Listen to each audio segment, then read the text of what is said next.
magazine des jeunes entreprises à Taïwan, Graines de Business.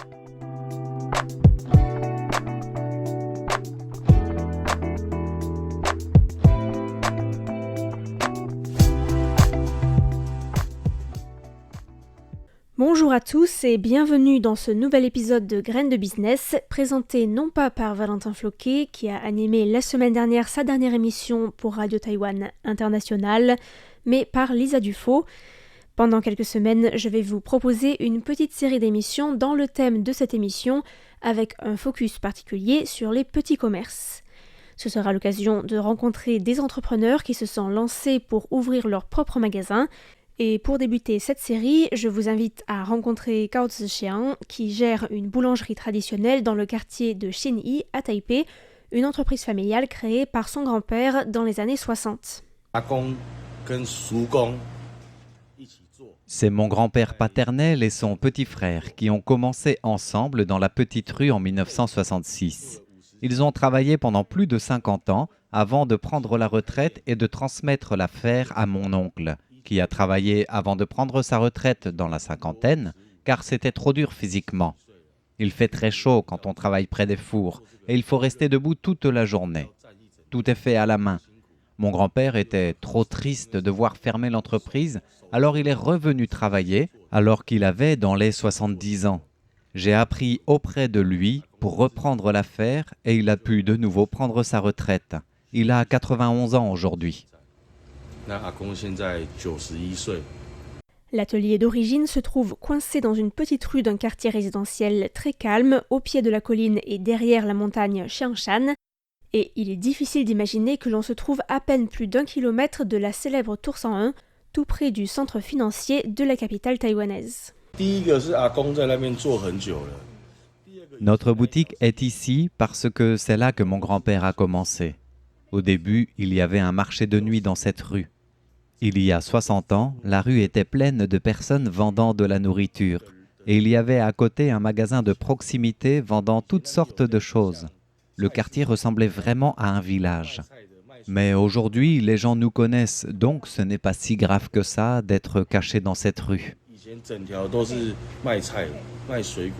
Cao Zixiang, qui travaille avec sa compagne et sa cousine, vient tout juste d'ouvrir, il y a 2 semaines, une nouvelle boutique dans une grande artère commerçante du même quartier.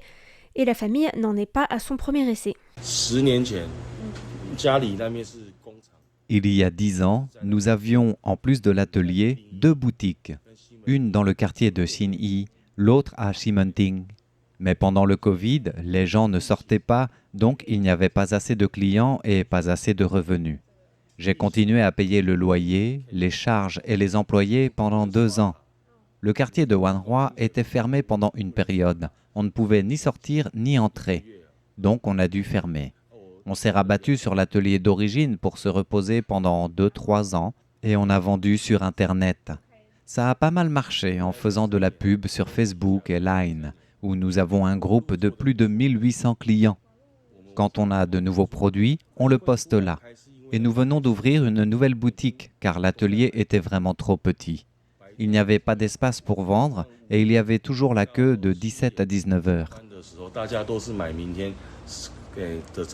Cao Zixiang vend des mantou, des petits pains à la vapeur et des pêches de longévité qui sont aussi des pains à la vapeur en forme de pêche, fourrés avec une pâte de haricots rouges ou de haricots verts sucrés. Il confectionne aussi des pains sucrés et salés de style taïwanais, influencés par la boulangerie japonaise, ainsi que des gâteaux et des biscuits taïwanais. Il explique que les mantou et les produits de boulangerie ne permettent pas de faire beaucoup de profit, mais lui permettent toutefois de se faire connaître du public en dehors des périodes festives de grosse production, car ce qui est vraiment lucratif, ce sont les pêches qui sont vendues lors des fêtes religieuses ou les produits vendus en particulier en période de fête, comme par exemple la fête de la mi-automne.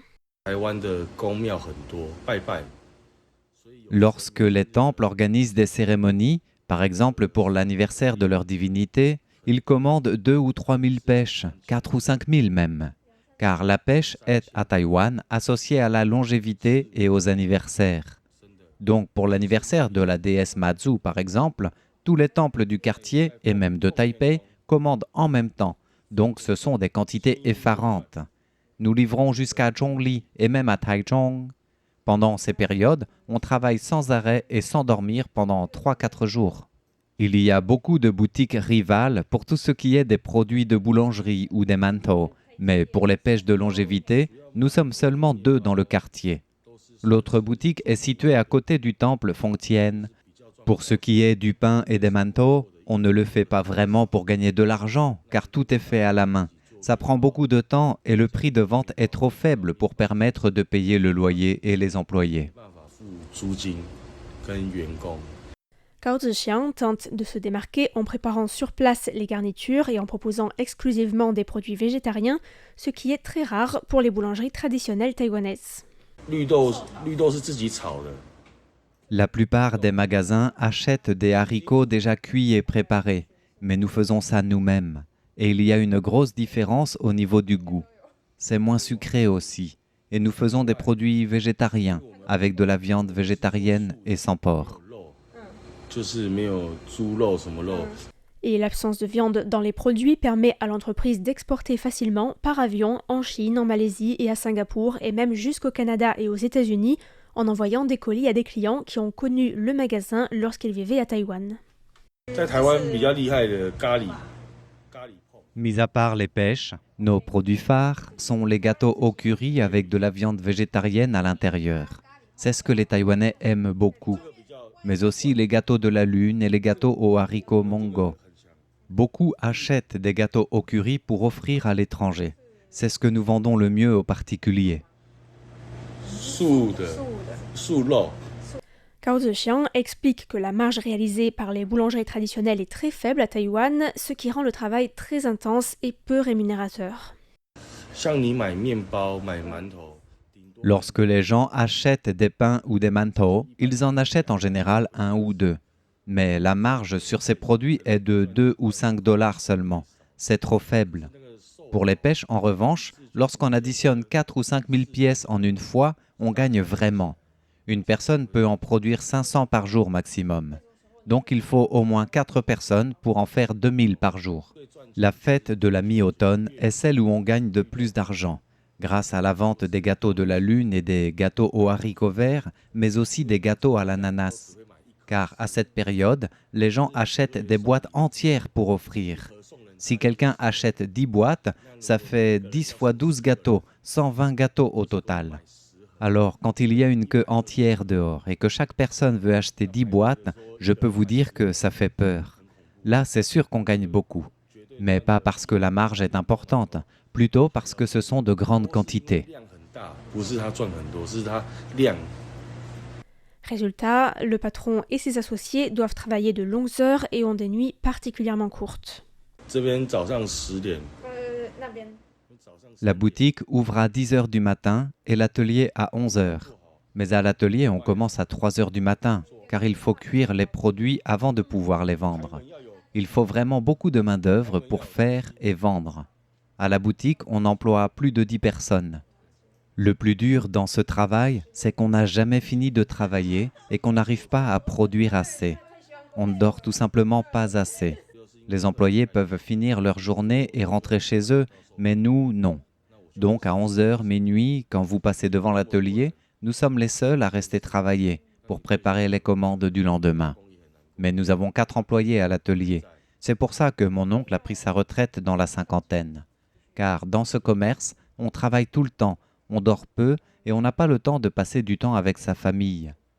En réalité, je pourrais très bien prendre ma retraite maintenant si je le voulais. Mais personne ne pourrait plus acheter mes pêches. Et ça me rendrait vraiment triste. Tellement de gens me connaissent et mon grand-père est encore vivant. Lui aussi serait vraiment triste de nous voir fermer boutique. Il faudrait que je puisse transmettre l'affaire. Heureusement, je n'ai pas eu de problème à trouver des employés et il n'y a pas de turnover. On a de la chance car de ce côté-là, nous n'avons pas de problème. Le travail est si intense que lorsque je lui ai demandé quel conseil il donnerait à quelqu'un qui voudrait se lancer dans une entreprise similaire, sa réaction a été immédiate.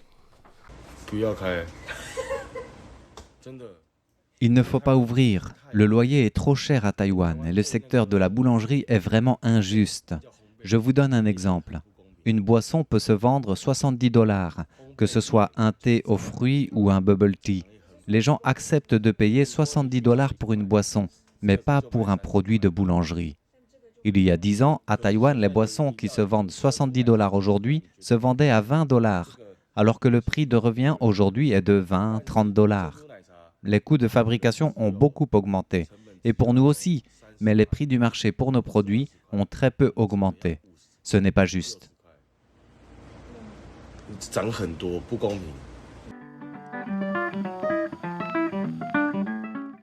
Nous arrivons déjà à la fin de cette émission, mais je vous donne rendez-vous jeudi prochain pour un nouvel épisode de cette série Graines de business sur les petits commerces. Merci à tous pour votre écoute et à bientôt sur Radio Taïwan International.